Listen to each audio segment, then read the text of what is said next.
Welcome to episode 2 of Hidden Gems of Iceland. Today we're taking you to one of the country's most underrated waterfalls, Þjófafoss.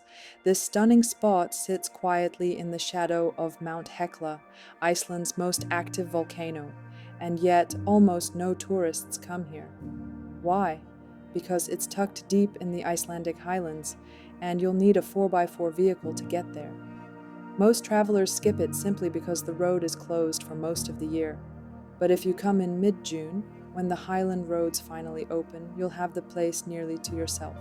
From our visit in June, we can say it's absolutely worth it. The contrast of turquoise water against the dark lava fields. It's pure Icelandic magic. So if you're chasing Iceland's hidden gems, mark Þjófafoss on your map. Bring an adventurous spirit and enjoy one of the most peaceful, raw, and powerful waterfalls in Iceland. Don't forget to subscribe. Next week, we'll reveal another secret spot most tourists never see.